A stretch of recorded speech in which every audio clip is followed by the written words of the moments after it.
Selanjutnya, mau dari mana? Dari aku ya? Dari Mbak tadi ya.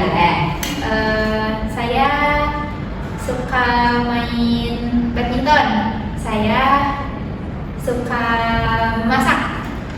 Saya suka mengedit. Eva bisa menebak? Kalau menurut saya yang bohongnya itu yang suka badminton, karena mbaknya lebih cocok di ini, karena kan banyak KPI nih, jadi kayaknya lebih cocok itu di edit pengedit gitu. Betul sih. Saya nggak pandai kalau main badminton. Ya. Dari aku Gibran itu sebenarnya aku tuh takut kak sama masa depan aku tuh takut banget kalau misal aku nggak sesuai sama ekspektasi orang tua Aku tuh punya kekhawatiran kalau aku nggak punya waktu untuk sempat ngebahagiain orang tua aku. Tapi itu kadang keinginan dari aku yang dulu kecil tuh nggak terobati sampai gede itu kayak masih 23 masih ngikutin Merasa kalau diri aku tuh kurang, padahal sebenarnya tuh punya kemampuan, cuman kayak bingung aja harus mulai dari mana, itu sih yang bikin cemas. Saya ini tertinggal ya sama teman-teman seangkatan saya. Teman-teman seangkatan saya itu udah lulus, udah punya kerjaan, bahkan udah berkeluarga gitu. Nah, saya tuh jadi kayak rasanya tuh dikejar sama umur. Kita masih bisa ngelakuin apa yang sekarang kita lakuin, kita keren banget, bisa keren. Oke, jadi Mbak Nisa, keinginan teman-teman tuh apa sih gitu loh? Dari keinginan sendiri teman-teman tuh gimana sih? Pak tahu nggak? Coba saya mau dengar dari Mbak Dea coba. pengen banget sampai umur 25 atau sampai 25 sampai aku merasa kok sama diri aku tuh pengen banget. Akhirnya Mbak Dea itu ya, Mbak Dea tuh pengen ya nggak ngikutin tadi yang saran ibu ya, pengennya benar-benar ya grow up, pengen keluar gimana kayak gitu.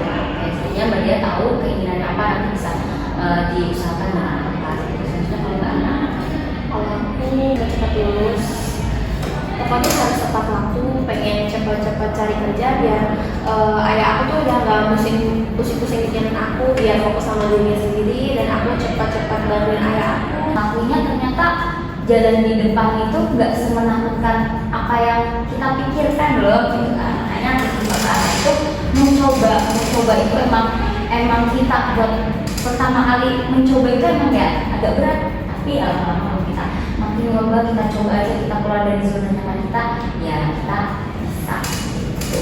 Sebenarnya ini Mbak Nisa udah bikin planning ya. Kalau Mbak Elsa, Mbak Elsa gimana? Yang saya lakuin itu sama saya juga kalau misalnya ini kan misalnya lagi burn out nih, lagi terlalu banyak pikiran tuh penuh gitu rasanya gitu kan. Biasanya saya mungkin rehat dari sosial media gitu, nggak megang HP, saya ini apa sih namanya, saya masak, saya bersih kosan, pokoknya kayak ngelakuin apa aja yang penting saya nih nggak megang HP gitu. Terus paling sama ini sih, saya suka journaling juga. Nulis ya.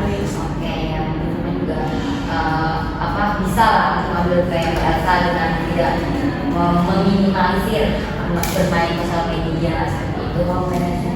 Kalau saya mungkin semester 5 tugas masih agak banyak-banyaknya kan, pasti tiap hari fokusnya juga ngerjain tugas kuliah.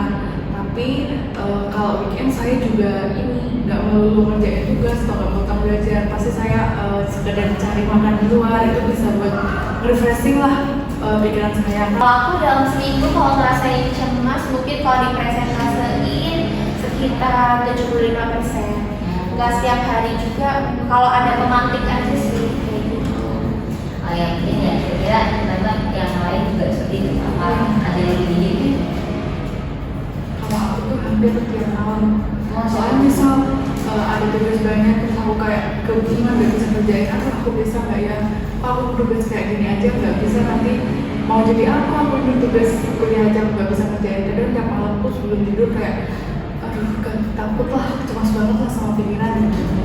Oke, ya mungkin dari situ dari teman-teman juga sebenarnya udah punya ya apa sih cara copingnya dari kecemasannya, mungkin biar walaupun nggak mengurangi 100%, setidaknya kayak ya mungkin 20% sampai 50% teman-teman tadi udah tahu gimana, cuma kita tinggal konsisten aja teman-teman dan berubah pikiran lagi. Gimana pun ya yang punya pikiran itu ya kita sendiri kan, bukan orang lain seperti itu. Terima kasih banyak teman-teman udah mau menceritakan apa yang Saya kesannya tuh jujur senang ya karena bertemu teman-teman baru yang ternyata kita satu kampus gitu kan. Sama Anissa juga padahal kita satu fakultas tapi mungkin jarang ketemu. Dan sekarang kan udah tahu mungkin nanti kalau misalnya ketemu bisa saling nyapa gitu kan. Ya. Mungkin setelah sesi konseling ini tuh kita bisa lebih ngatur kecemasannya gitu, mengelola kecemasan, jangan sampai kita yang mengkontrol sama kecemasan. betul ya, sampai kita dan kalau kita harus bisa mengontrol ya. Oke, berikutnya terima kasih ya teman-teman, saya juga senang banget teman-teman bisa percaya saya bisa mau menceritakan apa yang teman-teman alami, teman-teman juga bisa hadir sekarang ini. Saya terima kasih banyak. Harapan saya juga setelah ini teman-teman lebih bisa mengobrolkan teman-teman lagi, semoga kecemasannya bisa bukan hilang tapi berkurang seperti itu. Nah dulu kita semua. Oke teman-teman, untuk sesi ini kita cukupkan. Mungkin nanti kita bakalan ada sesi selanjutnya. Nanti kita dijadwalin lewat grup yang sudah saya bikin ya. Karena kan jadwal kuliah teman-teman itu berbeda-beda ya. Jadi biar nanti kita sesuaikan biar bisa semua seperti itu. Tempatnya juga nanti bisa kita obrolin lagi seperti itu. Terima kasih banyak teman-teman. Saya ucapkan terima kasih. Wassalamualaikum warahmatullahi wabarakatuh. Waalaikumsalam warahmatullahi